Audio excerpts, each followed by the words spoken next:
Šodien 110. psalms, vēl tikai šis un tad vēl 40. Tad būs beigušies visi 150 psalmi. Tik forši krāt kopā ar Dievu. Pateicība Dievam, pateicība par katru vienu dienu. Paldies, Tēvs, ka mēs neredzam, bet mēs zinām, ka Tu dari, ka Tu gatavo lietas, ka Tu iesāc lietas, ka tikko kā mēs atdodam Tev savas dzīves, tikko kā mēs izējam pa šīm durvīm, kas ir Jēzus, ka Jēzus saka, es esmu durvis, kurš iziet caur mani. Ka Tas iemantos mūžīgo dzīvību un nav cita ceļa pie Tēva, kā vien caur mani, kā ir caur Jēzu. Un tajā pašā mirklī viss, pat ja tajā sekundē tā neizskatās, bet Dievs ir iesācis pilnīgi citu plānu tavai dzīvei. Un visa tā nākamā dzīve pēc Jēzus ir tikai vērot un redzēt, kā viņš ir sagatavojis kaut ko pilnīgi citu. Un es varu vienīgi lūgties, lai mūsu prāts, lai viss, kas mēs esam, spēj tikt tam līdz un arī sagaidīt to, ka tā būs, un nemēģināt dzīvot pēc tā iepriekšējā, bet tas paprasa tādu pacietību, tas paprasa tādu paļaušanos, kas ir tāda ārprāts, kā to, lai izdara. Bet tas ir visa tā vērts, un padoties Dievam un vērot ik uz soļa, kā viņš dara kādas jaunas lietas, kā viņa roka tā kā nes svētību, kā viņš svētī, kā viņš dziedina, kā viņš atbrīvo. Iesākās pilnīgi cits līmenis, cita dzīve kopā ar debesu Tēti. Un pat ja mēs neredzam, viņš dara, viņš dzird, un ir vērts sagaidīt, Tā kā arī man šī ir ļoti īpaša diena, īpaša reize, pēdējā diena šajā dzīvoklī, arī mainu vietu, kur dzīvošu, un tas ir tik emocionāli, tik īpaši, daudz kas ir lūgts, daudz kas ir piedzīvots tieši šeit, un tiešām paldies Tēvs, ka Tu maini sezonas. Paldies, ka mēs varam staigāt no ticības uz ticību, no cerības uz cerību, un kad Tu dari, tad Tu dari. Un tur nav nekāda pārpratuma, tur nav jāzīlē, tur nav kaut kas jāpievelk. Mēs varam to redzēt, kā Tu darbojies, Tēvs. Paldies, ka Tu esi uzticams, ka Tu esi klīns, ka Tu esi tas viss, ko Tu saki, ka Tu esi. Šajā pasaulē, kur katram ir sava patiesība, ka Tu esi viena patiesība, un ka tāda ir, un ka tas ir skaisti, un ka tas ir vajadzīgs mūsu dvēselē, mūsu prātiem, visam, kas mēs esam, neatkarīgi no mūsu viedokļiem un mūsu spītībām un visādām lietām. Tas ir tas, kas ir vajadzīgs katram vienam. Paldies par Tavu vārdu, Tēvs, šodienā vadi mūs tajā visā gudrībā, lai mēs varam saņemt to, kas mums ir vajadzīgs šodienā no Tavas dievišķās maizes. Āmen. 110. dziesma, jeb psalms, sludināšana par Kristu. Dāvida dziesma, tas kungs sacīs uz manu kungu, sēdies pa manu labo roku, tiekams es tavus ienaidniekus lieku par pameslu tavām kājām. Tas kungs sūtīs tava stipruma scepteri no Cijānas, valdis savu ienaidnieku vidū. Tavā kara dienā tavi ļaudis labprātīgi parādās svētā glītumā, tavi jaunekļi tev nāk kā rasa no rīta. Tas kungs ir zvērējis un tam nebūs žēl.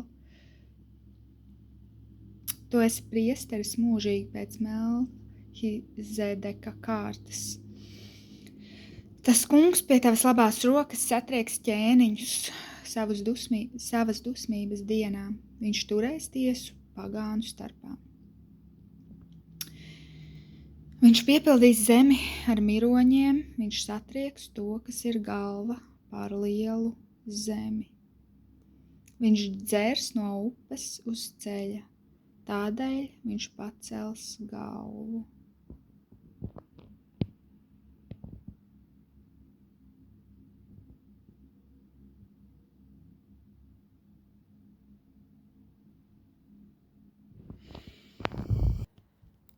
Jā, ka visa vecā derība ir par to, ka Izraēla tautai bija šie priesteri, kuri vienīgie varēja ieiet šajā vissvētākajā vietā, templī, aiz priekškara, kur nevarēja iet viens cilvēks parastais, ja viņš tur iegāja, tad viņš bija uzreiz miris, un ja arī šie priesteri bija apgrēkojušies, tad viņi uzreiz bija miruši.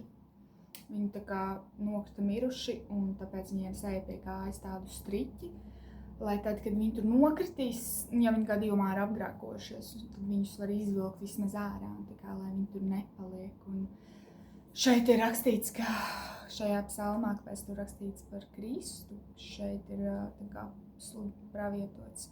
Šī ir vecā derība, jā.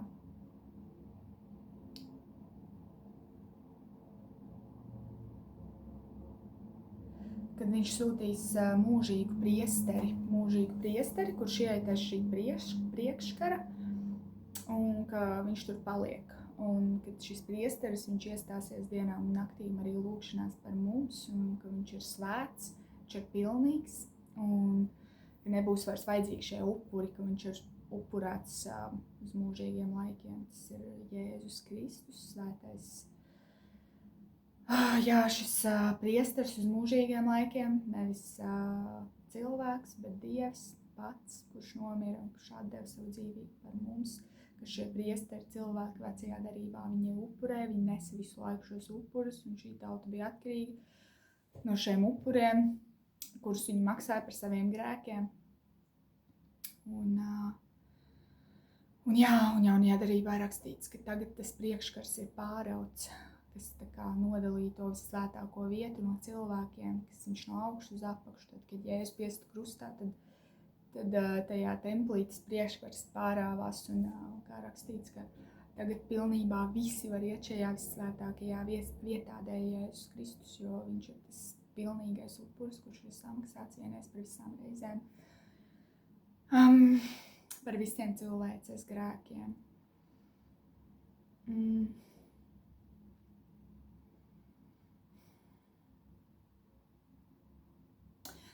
Šis ir kaut kas, ko es nespēju aptvert, kas šķiet tāds tik satriecoši, ka es nespēju to, man tā šķiet, ka es neapgalvoju, ka es pat 1% tā kā spēju vispār ar savu būtību tā kā aptvert, kas tur īsti notika. Kā tas tagad ir, ka tajā visvētākajā vietā var iet visi un darīt tā kā to, ko darīja. Tā kā lūgties, un ka nav vairs neviens starpnieks starp Dievu un cilvēku. Kādreiz bija starpnieki šie priesteri, šie cilvēki, bet ka tagad nav. Tagad ir tikai Jēzus, un katrs var iet pie Jēzus. Katrs savās mājās, uz ielas, vienalga kādā situācijā. Un šis ir kaut kas tik ļoti nepatīkams reliģijai, un reliģijas garam, teiksim tā. Un, kur mēģina kaut ko ielikt visu laiku starp Dievu un cilvēku, bet tev vajag šito starpnieku, tev vajag tādu starpnieku, tev vajag iziet tādus rituālus, tev vajag izdarīt tādus, un tikai tad tu varēsi tuvoties Dievam un tā. Un šis ir tas cilvēks, kurš ir sasniedzis kaut kādu tur līmeni, un tā kā, ja tu ies pie viņa, tad tur tiks pie Dieva, bet tas tā nav. Un katrs viens tā kā sekundē var teikt, Jēzu, palīdzi man, Jēzu, es gribu tevi zināt. Un tā tas ir. Jā, tā kā es varu vienīgi lūgties, lai mums katram vienam iesakņojas dziļi sirdī šī atziņa, lai mēs neesam tā kā tālu kaut kur prom no Dieva, jo Dievs pats nonāca pie mums. Viņš nonāca pie mums, lai tagad viņš varētu būt tavā istabā, tavā darba vietā, tavā sirdī, manā sirdī. Un viņš ir tāda vienteikuma attālumā, un viņš nav tālu nevienam no mums. Un šī ir tā patiesība, jā, ka viņš nav tālu nevienam no mums. Un jebkuram, kurš klaudinās, jebkuram, kurš prasīs, viņš atbildēs par to, es esmu pilnīgi pārliecināta. Tā kā es lūdzos, lai katrs šaubīgais var skaidrot sirdis, ka tie, kas mēs ticam, lūdzos, ka mēs varam atrast savu prieku šajā atziņā. Nav jau citas tādas lielākas, nezinu, kaut kā. Bet ka mēs varam atrast savu prieku, ka mēs varam iet šajā svētākajā vietā, lai mums ir bijība, lai mums ir prieks par to, lai mums ir tāds nebeidzams prieks par to, jā, un lai nāk ar vien vairāk tā atziņa par to, kas tas vispār ir. Un tie, kas varbūt šaubās un netic, ja gadījumā kāds tāds ir šeit, es nezinu, bet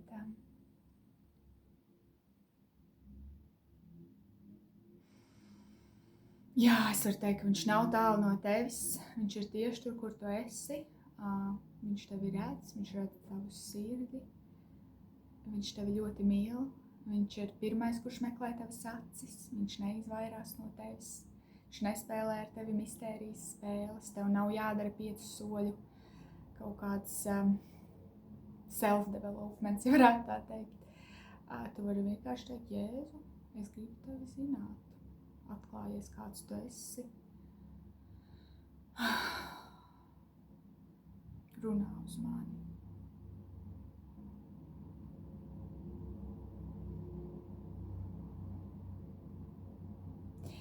Jā, jo nav lielākas mīlestības kā šī, kad draugs atdod savu dzīvību par saviem draugiem. Un tas ir Jēzus, kurš to ir izdarījis, un viņš vairs nesauc mūs par saviem kalpiem, bet par saviem draugiem.